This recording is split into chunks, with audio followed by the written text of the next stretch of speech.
Hey guys, welcome back to my channel. Working on the Red 66 again, next project. This video won't be as long as the other videos. Today, I'm going to start working on the EFI gas tank relocation. You can see I got my dogs out here. We just had tornado warning here in Northwest Arkansas, bad storms. You might be able to hear it thundering behind me, but anyway, so got all that rear suspension done, and that is the tank that we're going to be using. This is a Tanks Inc. gas tank, EFI tank. I did go with their fuel pump. It's a 255 liter per hour fuel pump, and their sending unit, I got the 0 to 90 ohm sending unit just because that's what I used in my other truck. So tank's going to mount right here, and I've already set it up there, taking a look. This rear cross member here is in the way. I don't want to move that one because it gives me enough space between the track bar and the rear end. The new track bar is already pretty tight to that diff cover, and I don't want the gas tank pushing in. So one thing that made me go with this Tanks Inc. kit was on the blue truck, I went with an 85 Blazer tank, and you can see how far that hangs down. I don't like that, but that setup was about half as much using a brand new tank and all the parts. It was about half as much as the Tank Inc. gas tank, but I like this better because it's going to be about 10 gallons smaller, so I have I think it's 15 gallon tank, and it will sit up higher. I won't have the clearance issues. So what I'm going to have to do is get this rear bumper off, and then I've got 4 rivets, 2 on each side, to take this rear cross member out, and we'll get it out, and then I can kind of position and figure out where I want to reinstall that rear cross member and get this gas tank fit in here. So let's get to it. Welcome back. It's another day, and yesterday the weather got a little crazy, so I had to stop. We had hailstorms, tornado warnings, severe thunderstorms, so kind of took a break after I made the last portion of the video. So just looking, I'm going to get this tank mounted up this afternoon. It's Friday afternoon, just got off work. So yesterday I got the rear bumper off and the rear cross member.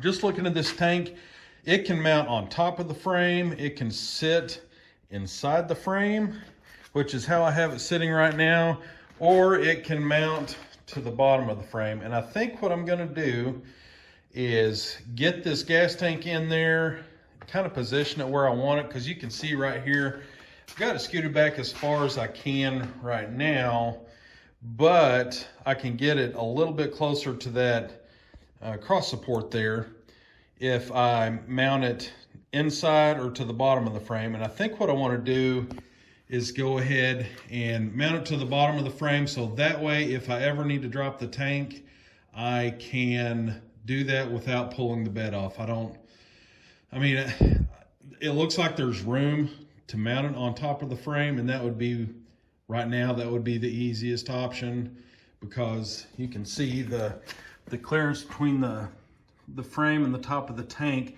That should be enough to clear that rear cross member and the cross seals, but I don't want to have to pull the bed if I ever had to pull the tank. So what I'm going to do is go ahead and get it situated underneath the frame, jacked up, and then I'm going to clamp it to the frame, kind of mark where I want it, and then it should really just be a matter of drilling some holes, running some bolts in there, and then figuring out how to put this cross member back in. So I'm going to go ahead and get that set up and see how it looks.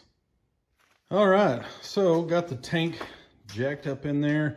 Had to remove one bolt that was left over from a exhaust hanger, but just looking at this, it's got the 2 wings on the side to mount it, and there's actually holes that I can utilize right there, that I can utilize for this tank and not have to drill any more holes in the frame. And I got the cross member here that I drilled the rivets out on, and put it up in here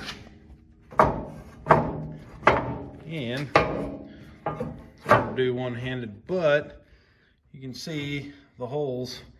I'll be able to use factory holes for those too and put the cross member right back in the same location. Now, just looking at it, I probably wouldn't have had to take that the rivets out of that. It probably would have just fit up there, but just sitting it on top, I looked and it didn't look like it would fit. So maybe you don't have to take the rivets out. It's not that big of a deal. I just run some bolts in there.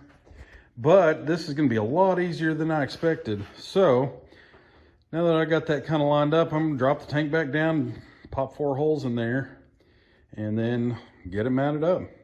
All right, guys, so that was a pretty quick and easy video. I got the tank mounted in there.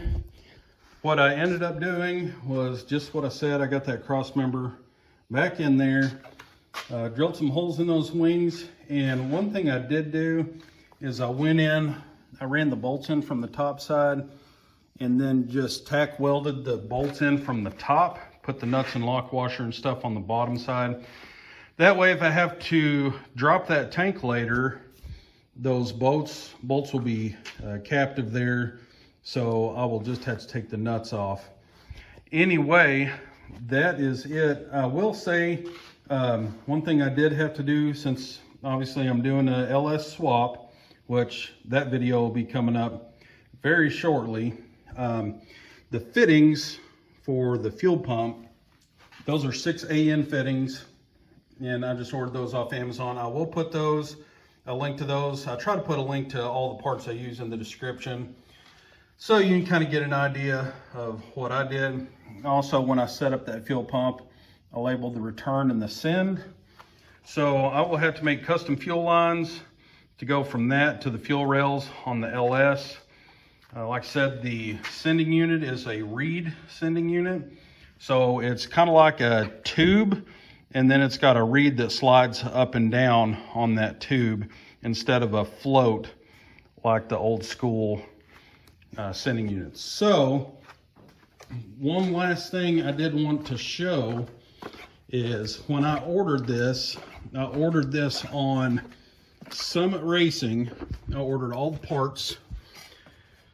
As you can see, there's the tank pump, GPA series. I think it's a GPA 4.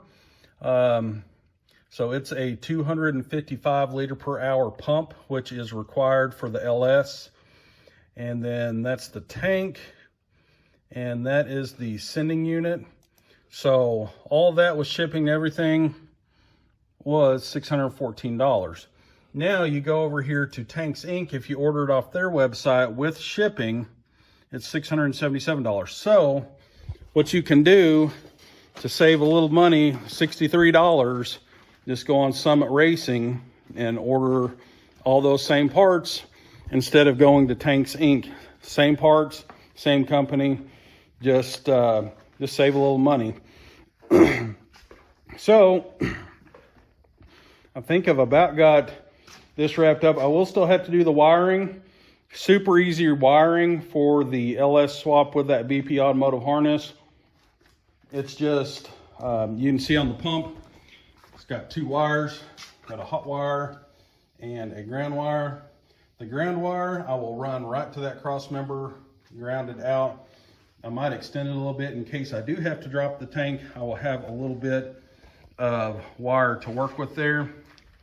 And then there's just 1 wire that runs from the relay box that comes with that BP automotive harness. And so that is super easy to do. So we've got the LS here. I've started prepping it already. Got the intake pulled off. I'm starting to clean the motor up just a little bit. Had 2 broken off exhaust bolts. That's something you always have with these, it seems. On this one, I only had 2. I'm sure if you're doing an LS swap, you've probably seen this in other videos. All you have to do is get your welder, turn it up, pretty good heat, and then start punching a weld on that stud. It's not going to stick to the aluminum. It'll only stick to that steel bolt. Run a bead out and then grab a nut, place it over that bead you've got started, and then weld the nut to that weld you got started. It gets it red hot, so it will loosen up that bolt. and then you can just turn it out. I had no problems getting those out, super easy. So now that I've got pretty much all that done, I've got a little more brake work to do. I've got to finish up a brake line to go back to the rear. I've got to hook up the brake pedal to the booster there. And then I will be about ready. I've got the motor mounts. Those are from Tinworks Fabrication. High quality motor mounts, not too expensive. They're just real good quality. Their shipping has gotten faster, I've noticed, since the last swap I did. And I mean, I did shoot a coat of paint, but you can see, I mean, it's just got beautiful welds on it. They're really nice motor mounts. And they also come with these adjustable plates that bolt to the side of your LS. So you can see the slotted holes. You've got lots of room there to work with. So anyway, that's going to finish this video up. I want to thank all of you guys for watching. I also want to give a shout out to one of my buddies. He's also doing a 66 build right now. It's a 66 GMC, and it is a drag truck. So his name's Nathan, Blue Collar Performance. You ought to check him out. He's got several projects in the works. He did a LS swapped turbo Pinto. That's super cool. It is for sale, or it was for sale. I don't think he sold it yet, but it's a super cool build. Fast little kind of ship bucket car. It's really awesome. He's a really cool guy. His videos are very entertaining, so check him out. Anyway, thank you for watching. Until next time, I will see you back here. Thank you.